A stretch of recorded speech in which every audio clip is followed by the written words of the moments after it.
Broncos country, we're live. Another surprising day, this time mainly having to do with some of the waiver claims and the guys that ended up on the Broncos practice squad. I think that there were a few surprises, and most notably, we'll talk about Sam Ehlinger and why that's just such a huge win for the Broncos, a huge support to the culture that Sean Payton is bringing here. And again, guys are going to turn down other opportunities, sometimes better opportunities in the short run, to be here long term with the Broncos. I absolutely love that.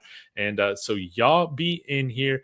Be sure, smash this like, subscribe, join the chat, just like DM to the rescue, guys. We're less than 50 to my goal of 3,000 subs before the Titans game.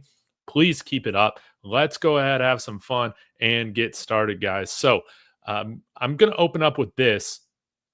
Man, I love this. So we did finalize our roster here. This is courtesy of Predominantly Orange, and I have it highlighted here so you guys can see this. Maybe I'll move my face a little bit over here so that looks a little bit better. But led off by Sam Ehlinger. Now, it was reported that he had multiple offers to sign with active rosters in the NFL, and he turned that down because he wanted to continue to be developed here in Denver and work with Sean Payton. That's tremendous. And I think, again, with the dysfunction that has been with the Colts organization since he's been there, I think that, again, this is a huge win for the culture. It's clear that he wants to be here, and I think it's great. It's a great win that we can have an emergency third quarterback suit up for us every week. It's not going to count towards the active 53, and yeah, we don't have to use a third roster spot on it like we had to do with Zach Wilson last year. This is a tremendous credit to Sean Payton, George Payton, for the culture that they've created. I absolutely love this. Now, Adam Prentice did sign to the practice squad as a fullback. I think you'll see him elevated for those first 3 games. And then hopefully we'll get Nate Atkins back week 4 for him to fill that fullback role again. They didn't IR him, so I'm expecting that he'll be back by week 4 at the latest, hopefully week 3. But Adam Prentice, he will be elevated onto the game day roster from the practice squad. Now, we did lose Courtney Jackson. Joaquin Davis did not re-sign with us. Jerwan Newton, a lot of these other wide receivers. But as you can see, we kept A.T. Perry, which I think is a fantastic, being an A.T. Perry fan. I love A.T. Perry, and I think he'll be the guy to get an elevation if there is an injury with our wide receiver core. Hopefully not, though. But I'm a firm believer in A.T. Perry. Michael Bandy, the other wide receiver, more of the slot guy, I don't really have an opinion on that. Now, it was great to see Caleb Lohner survive, not get claimed, and probably with like the 10 penalties he had throughout preseason. I guess it was more like 5. You weren't expecting a team to claim him. I'm glad he'll be able to get developed and hopefully push for an active roster spot next year. Respect my co's in the house. What's going on, man? How are you feeling? We'll get to the Marvin Mims injury as well. David's in the house. Good to see you. Y'all be sure to smash that like and join the chat. Yeah, that's right. Sam stands so he can get better, just like Zach Wilson, baby. Now, this was kind of a surprise initially. Calvin Throckmorton was waived, but we were able to keep him on the practice squad last year. So this makes sense. If we have an injury at the guard position, you maybe move Palcho or Pert over there to the guard positions, or you can activate him from the practice squad and he can slide in there at left and right guard. I think that's great. Joe Michalski, he was somebody that I thought that we would keep, which we did. Defensive lineman Jordan Miller, I love this one. I think that he showed some promise in preseason, but still very a long way away from being ready to play on this defensive line for sure. Jordan Turner and Garrett Wallow, I love the fact that we have both of these linebackers to develop along with Levelle Bailey. I was kind of shocked he wasn't claimed, and there's even been some reports from Broncos beat writers that you will see Levelle Bailey possibly used as a game day elevation early on in the season. So that sucks for him, honestly.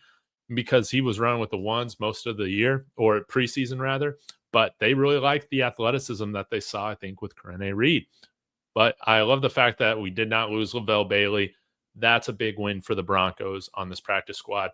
Then with corner, Quinton Newsome, Jaden Robinson, Reese Taylor. I think that these are all quality DBs to keep in the pipeline, so to speak.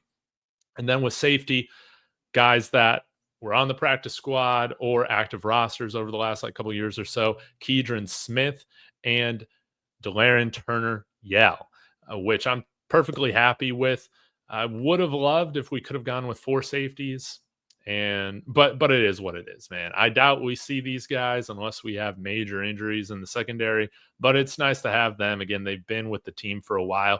You guys have probably noticed there is no running back here, and maybe things change because once he's back and maybe 2-3 months or so, maybe you see us release one of these guys to bring Blake Watson back. I think that would be great. But until then, maybe we're looking for a running back to add. But we already have 4 on the active roster, so maybe not. I hope we add Blake Watson back to the practice squad when he's healthy, though. That would be great. So, yeah, absolutely love this. Now, again, it was reported that Marvin Mims left practice today with an apparent groin injury. This is per Sleeper Broncos. Team says they're not worried about it, but we'll hear from Sean Payton tomorrow. Hopefully it's nothing serious. Yes, I am praying it is nothing serious, most definitely. But we'll get back to the practice squad right here.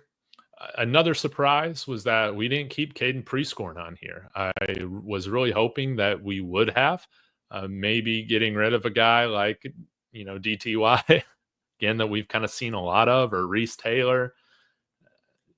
But that's the Broncos' prerogative, I guess. I guess they feel good with where they're at with the tight end room. I would still like Jelani Woods.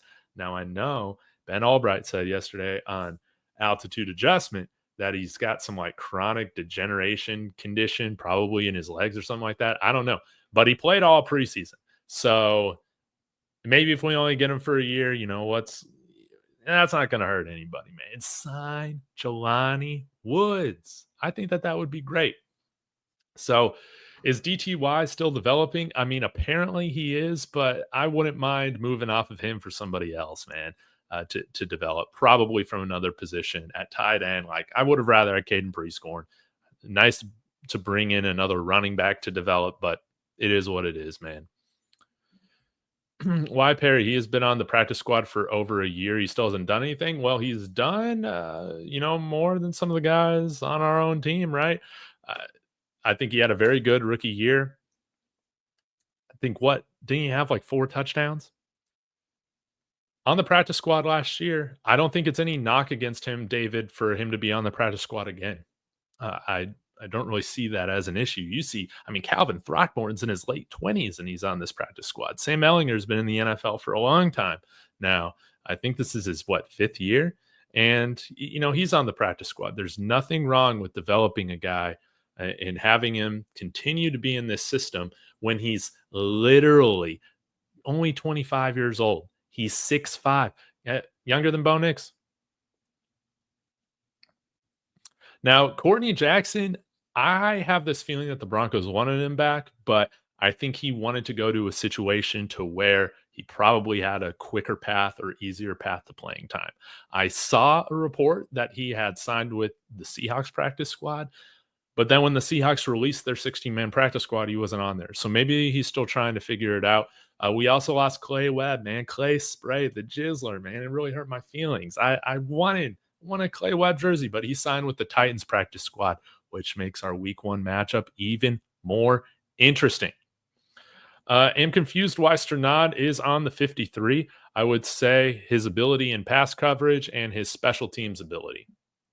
Not necessarily his strength is against the run, no, but he'll be a depth guy, special teams guy. And yeah, the Marvin Mims injury, I'm not going to be freaking out yet until we hear Sean Payton talk about it, man. We'll have to see. Anything with a groin is slightly concerning. Hopefully the Broncos just take an extra cautious approach, man. We got the Titans and then we got the Colts in the first couple weeks. Let's be conservative with this. If we need to activate A.T. Perry, we can do that. No biggie. No biggie at all, guys. I would love it. And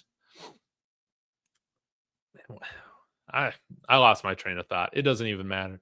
Guys, I'm going to keep this one short, so I'm going to let you guys go. But love how the practice squad overall has come together. Of course, there would be some things that I would rather change, which I discussed. But big wins having Sam Ehlinger here, along with a handful of guys that were here with us in training camp, choosing to stay here, like A.T. Perry.